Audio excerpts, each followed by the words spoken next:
رب العالمين والصلاة والسلام على سيد المرسلين وعلى آله وأصحابه أجمعين. قال الله تبارك وتعالى في الكلام المجيد والفرقان الحميد: أعوذ بالله من الشيطان الرجيم، بسم الله الرحمن الرحيم. وأنكحوا الأيام منكم والصالحين من عبادكم وإمائكم إن يكونوا فقراء يغنهم الله من فضله والله واسع عليم. وقال تعالى: ومن آياته أن خلق لكم من أنفسكم أزواجا. وقال تعالى: قل للمؤمنين يغضوا من أبصارهم ويحفظوا فروجهم ذلك أزكى لهم. وقال النبي صلى الله عليه وسلم: یا معشر الشباب من استطاع منکم الباء فلیتزوج فإنه أغض للبصر وأحسن للفرج ومن لم يستطع فعليه بالصوم فإنه له وجاء. صدق الله العظيم وصدق رسوله النبي الكريم ونحن على ذلك لمن الشاهدين والشاكرين والحمد لله رب العالمين. محترم و مکرم حضرات علماء کرام اور ایمان والے بھائیوں، اللہ تبارک و تعالی نے اس کائنات کے اندر انسان کو اشرف المخلوقات بنایا. ساری مخلوق میں اس کو اللہ تبارک و تعالی نے عقل سے نوازا اور اسی کے ساتھ بولنے کی صلاحیت اللہ تبارک و تعالیٰ نے انسان ہی کو عطا فرمائی. اللہ تبارک و تعالیٰ نے اس دنیا میں انسان کو بھیجنے کے ساتھ اس کو کچھ چیزوں کی خواہش اور طلب اس کے دل میں اللہ پاک نے پیدا فرمائی، اور اس طلب کے لیے اللہ تبارک و تعالیٰ نے ان چیزوں کو اس طریقے سے رکھا کہ انسان کے دل میں ان چیزوں کی خواہش اور طلب ہو. اللہ پاک نے قرآن کریم کی مختلف آیتوں میں فرمایا: هو الذی خلق لکم. اللہ پاک کی ذات وہ ہے جس نے تمہارے لیے فنا چیز کو پیدا فرمایا. زین للناس حب الشہوات. انسانوں کے دلوں میں اللہ تبارک و تعالیٰ نے کچھ خواہشات رکھی.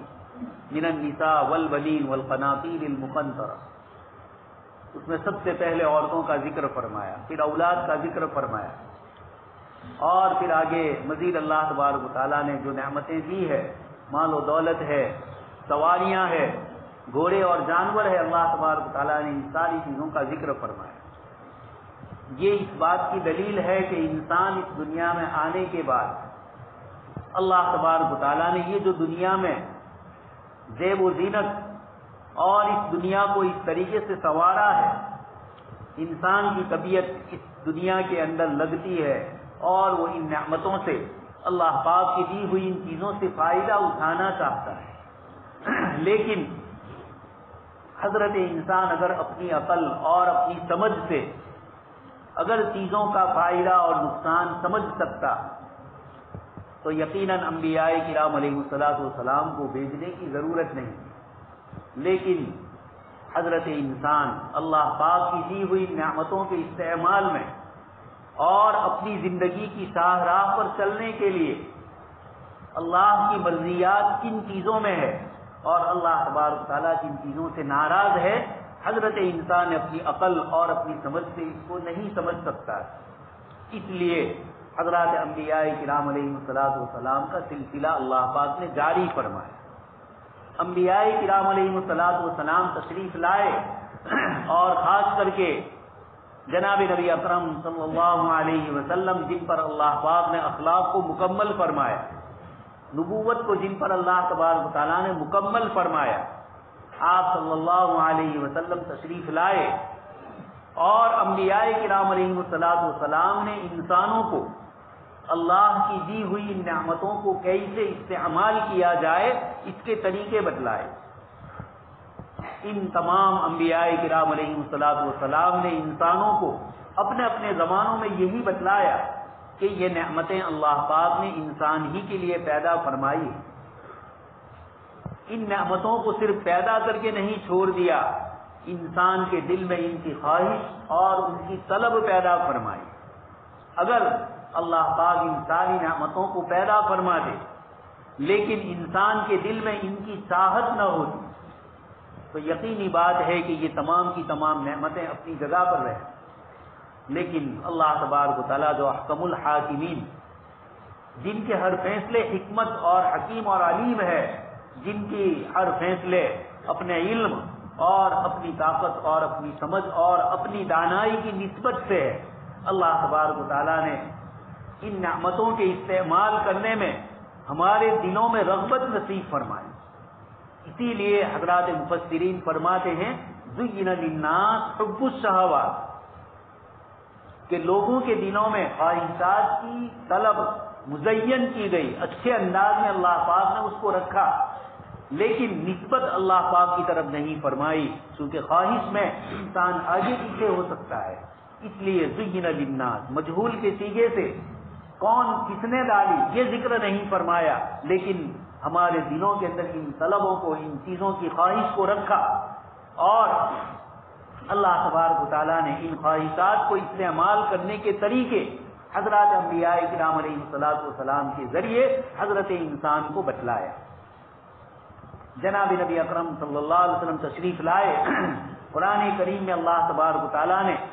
اپنی ان تمام نعمتوں کا ذکر فرمایا، اور نعمتوں کے ذکر کے ساتھ ان کے استعمال کے طریقے بھی اللہ تبارک و تعالیٰ نے ہمیں بتلائے. انسان اللہ کی دی ہوئی ان نعمتوں اور انبیاء کرام علیہ الصلوۃ والسلام کے بتلائے ہوئے ان راستوں میں کبھی حد سے آگے بڑھ جاتا ہے تو کبھی انسان ان نعمتوں کے استعمال کرنے میں پیچھے رہ جاتا ہے. اعتدال جس کو مدھیم مارگ کہا جاتا ہے، اس سے انسان آگے پیچھے ہوتا ہے. قرآن کریم کی آیات اور واقعات سے پتہ چلتا ہے کہ اللہ پاک کے کچھ بندوں نے اللہ تبارک و تعالیٰ کی ان نعمتوں کو صحیح جو استعمال کرنا تھا ان کو استعمال ہی نہیں کیا، بلکہ ان نعمتوں کے استعمال کو اللہ تبارک و تعالیٰ کی راہ میں رکاوٹ سمجھ لیا، جس کی بنیاد پر انہوں نے شادی بیاہ کا طریقہ چھوڑ دیا. انہوں نے غاروں اور گفاؤں میں رہنا پسند کیا اور اپنے آپ کو شادی بیاہ اور دنیا کی چیزوں سے الگ کر کے بالکل کونے پر ہو گئے. قرآن کریم میں اللہ تبارک و تعالیٰ نے اس کا ذکر فرمایا وَرَحْبَانِيَّةً ابْتَدَعُوهَا مَا كَتَبْنَاهَا عَلَيْهِمْ إِلَّا ابْتِغَاءَ رِضْوَانِ اللَّهِ فَمَا رَعَوْهَا حَقَّ رِعَایَتِهَا. عیسائی دنیا میں اور کرسچین لوگوں میں ان کے مذہبی لوگوں نے دلوں میں یہ بات ڈال دی کہ اللہ تبارک و تعالیٰ سے نزدیکی اور قرب حاصل کرنا ہے تو یہ دنیا کی ساری نعمتوں کو چھوڑ کر آدمی کو جنگل اور غاروں اور گفاؤں کی راہ لینی، سنیاسی پن اختیار کرنا ہے اور اپنے آپ کو دنیا سے بالکل الگ کرنا ہے. ان چیزوں کے نتیجے میں عیسائی دنیا میں ایسا ہوا کہ لوگوں نے شادی بیاہ چھوڑ دیا، لوگوں نے اللہ کی نعمتوں کو استعمال کرنا چھوڑ دیا، حتیٰ کہ حضرت مولانا سید ابو الحسن علی الندوی رحمۃ اللہ علیہ نے اپنی کتاب میں لکھا ہے کہ جب ایک نوجوان اپنے گھر بار کو چھوڑ کر جنگل کی راہ لیتا تھا، پہاڑوں اور گفاؤں میں چلا جاتا تھا، اس کی بوڑھی ماں اپنی زندگی کے آخری دن گزار رہی ہے، بیٹا تو گھر آ نہیں رہا ہے،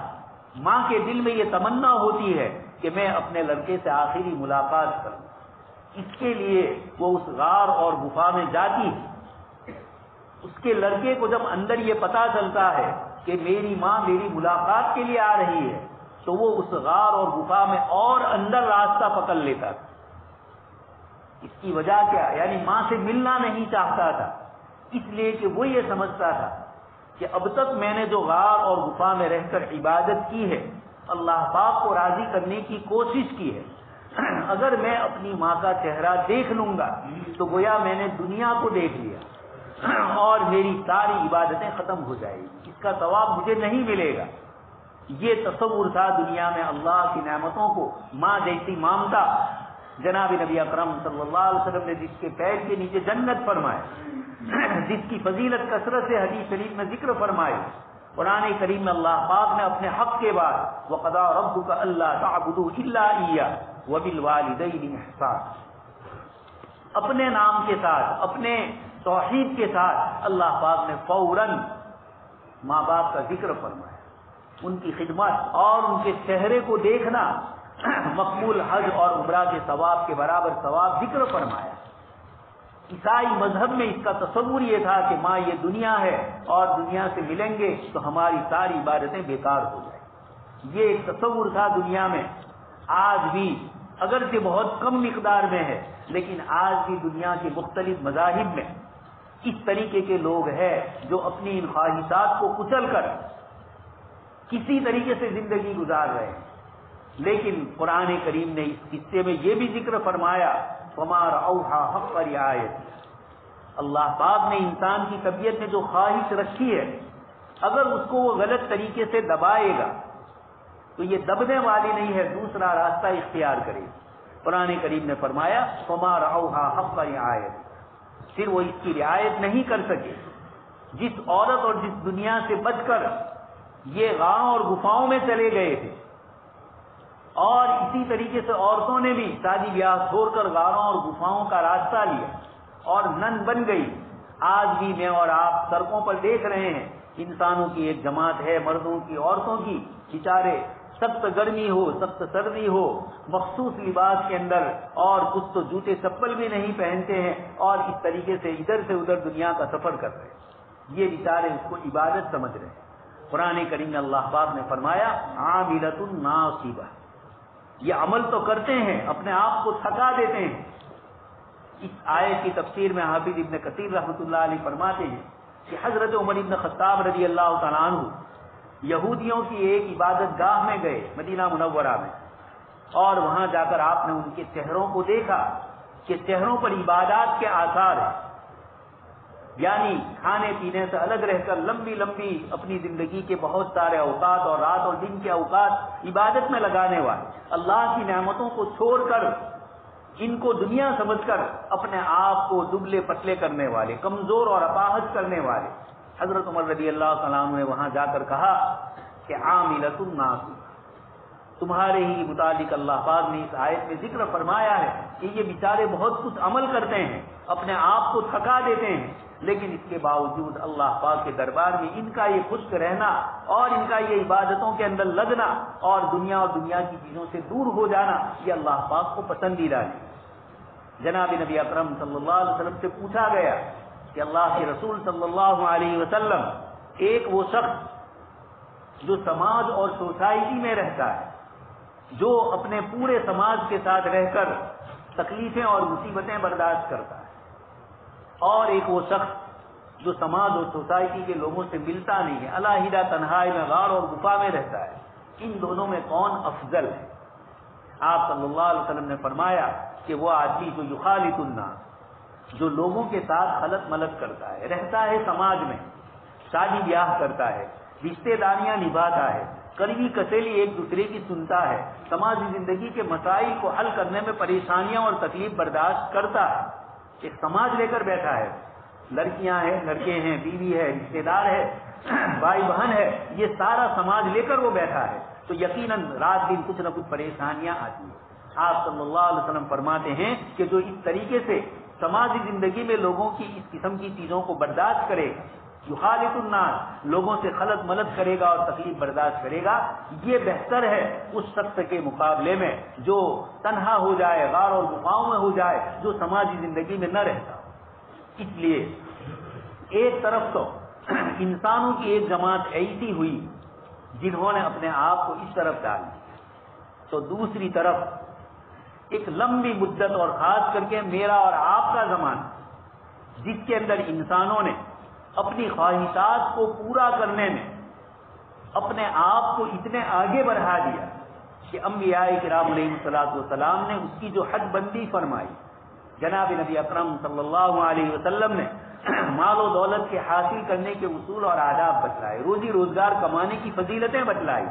حلال طریقوں سے کس طریقے سے کمایا جائے اس کو ذکر فرمایا، اور حلال طریقوں سے آپ صلی اللہ علیہ وسلم نے روکا۔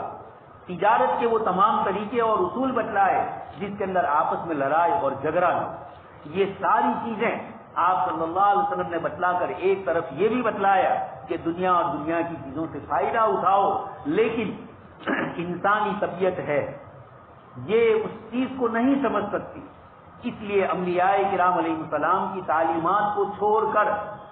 انسان نے جب اپنی عقل، اپنی خواہش اور اپنی چاہت کے مطابق زندگی گزارنا چاہی تو یا تو وہ جوگ پن اور سنیاسی پن اختیار کر گیا، یا پھر وہ دنیا اور دنیا کی چیزوں کو سب کچھ سمجھنے لگا اور اپنی خواہش کو پورا کرنے کے لیے حدیث شریف میں آپ صلی اللہ علیہ وسلم نے فرمایا فی خفۃ الطیر و احلام الطبا، قیامت سے پہلے،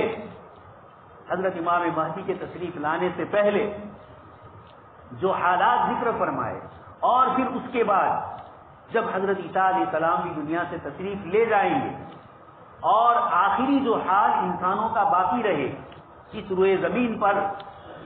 ایمان والوں پر تو اللہ پاک کی طرف سے ملک شام سے ایک ہوا چلے گی اور ان کی بغل میں کچھ پھوڑے ہوں گے اور سارے کے سارے ایمان والے انتقال کر جائیں گے۔ اس کے بعد اس روئے زمین پر جو انسان باقی رہیں گے، حدیث شریف میں ان کے متعلق فرمایا فی خفۃ الطیر، پرندے جیسے ہلکے ہوں گے اپنی خواہشات کو پورا کرنے۔ چڑیا اور پرندوں کو ہم دیکھ رہے ہیں اپنی خواہش پورا کرنے میں وہ کوئی شرم اور عار محسوس نہیں کرتے، لیکن وہ مکلف بھی نہیں ہے، یہ اللہ پاک نے ایک نظام چلایا ہے، ان کے حق میں وہی چیز ہے، لیکن آپ صلی اللہ علیہ وسلم نے انسانوں کے لیے اس کو برا سمجھا، اس لیے آپ نے مثال دے کر فرمایا فی خفۃ الطیر، پرندے جیسے خواہش کو پورا کرنے میں ہلکے ہوں گے، وہ احلام الطبا، اور درندوں جیسی ان کی عقل ہو۔ درندے کی عادت ہے پار کھانا، دوسرے کی چیزوں پر حملہ کرنا، شیر ہے،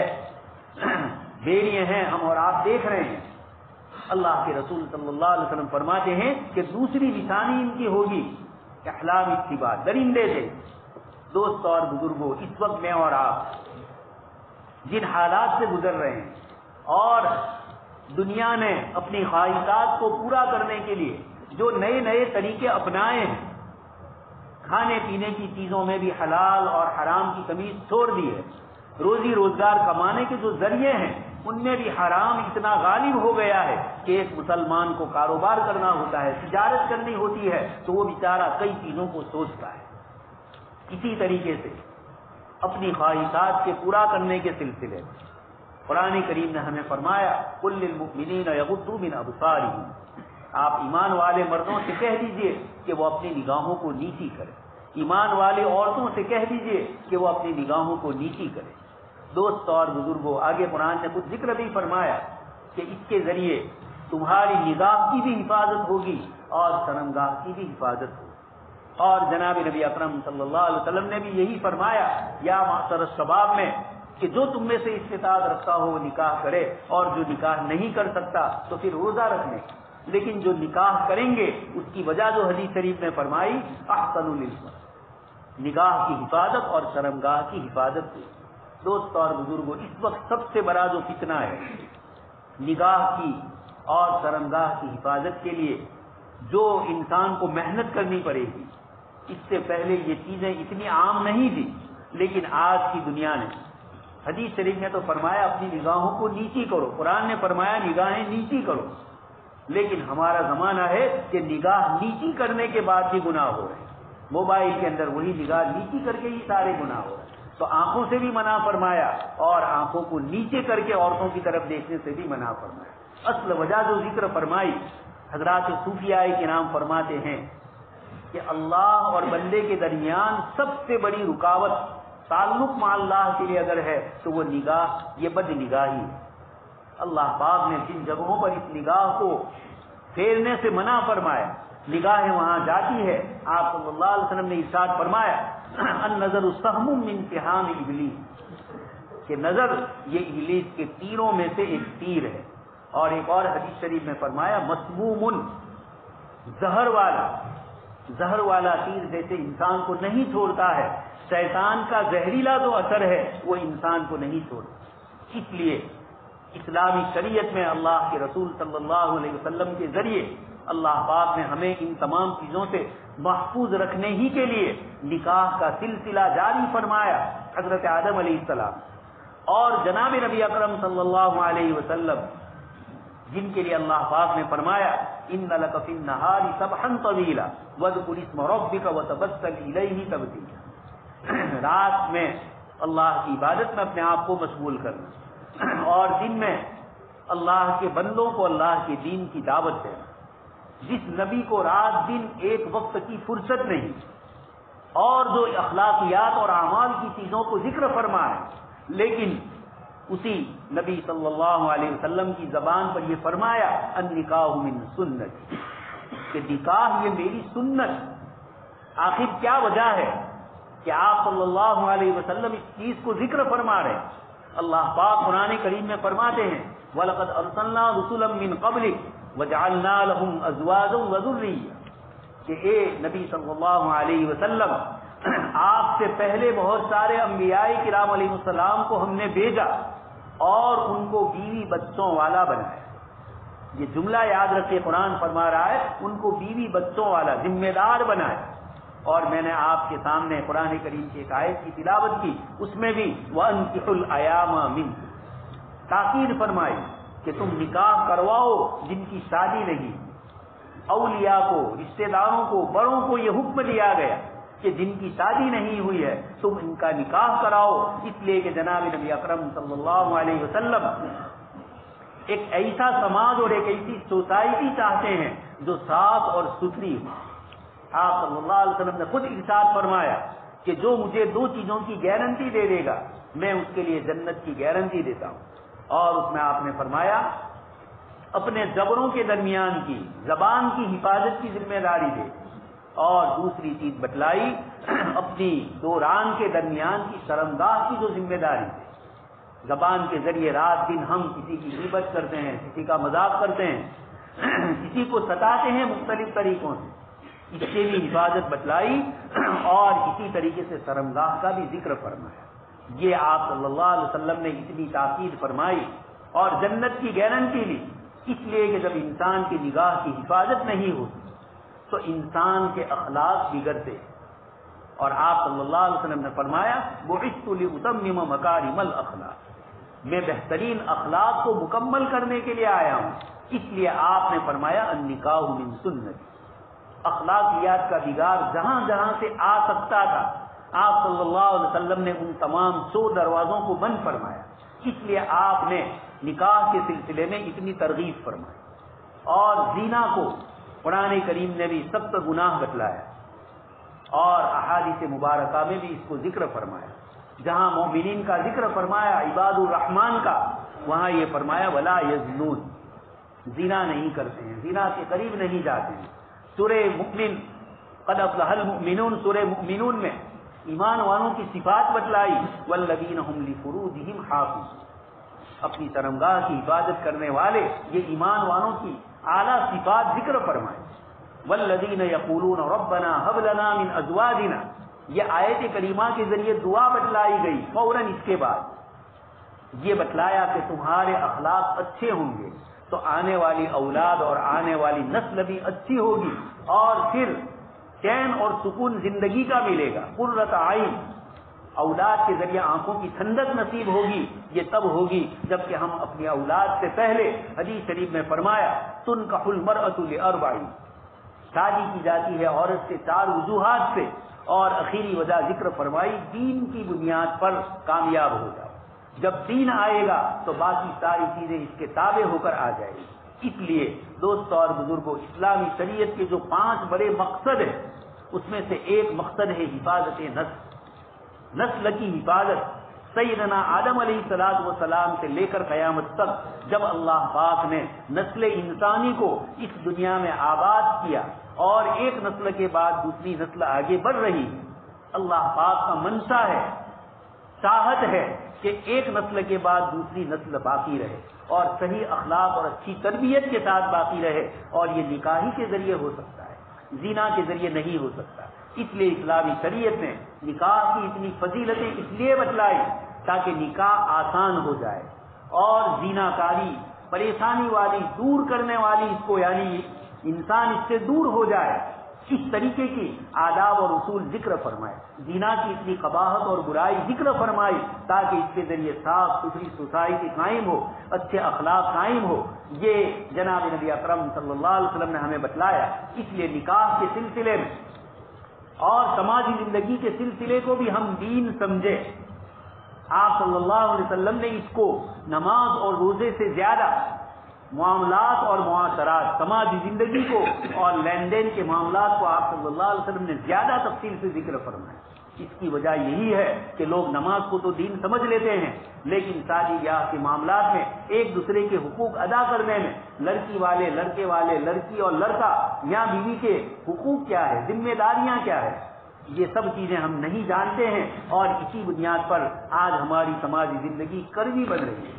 اس لیے دوستوں اور بزرگوں، ایک طرف نگاہوں کی حفاظت اسی نکاح کے ذریعے رکھا ہے۔ اس لیے یا معاشر الشباب کے ذریعے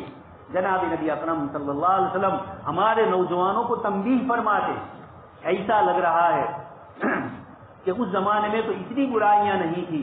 آج ہمارا زمانہ جس نے موبائل کی دنیا میں فحاشی، بریانی، بے حیائی، نگاہ کی بد حفاظتی اور سوچ کی فکر کی غلطی اور سوچ اور فکر کے گناہ، بیٹھے بیٹھے انسان سوچتے سوچتے گناہ ہے۔ حضرت امام غزالی رحمۃ اللہ علیہ فرماتے ہیں،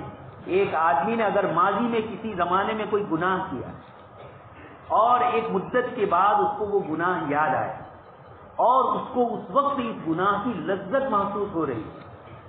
تو اس وقت جب لذت محسوس کر رہا ہے ایسا ہی سمجھا جائے گا گویا کہ وہ اس گناہ کو کر رہا ہے۔ یہ صوفیاء کرام کی نظر ہوتی ہے، بزرگوں کی نظر ہوتی ہے کہ گناہ کرنے کے بعد بیٹھے بیٹھے تنہائی میں اس کی لذت آدمی محسوس کرے، اس کو بھی پسند نہیں کیا گیا۔ امام غزالی رحمۃ اللہ علیہ ہمارے زمانے ہی کے متعلق یہ فرمایا۔ اس لیے دوستوں اور بزرگوں، اللہ تبارک تعالیٰ مجھے اور آپ کو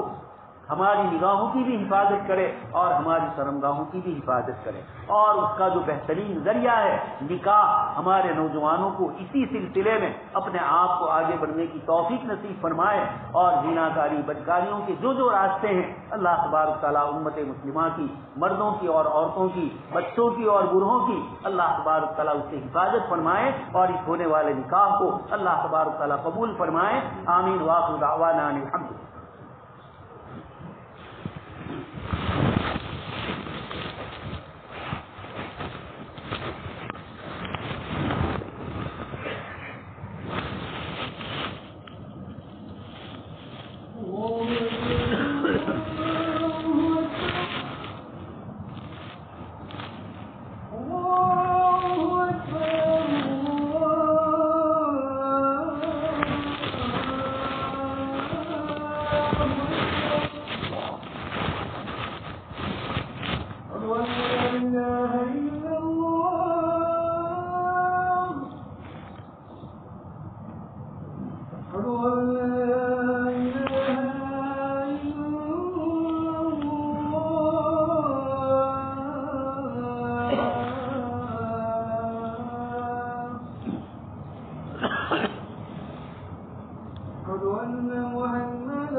حي على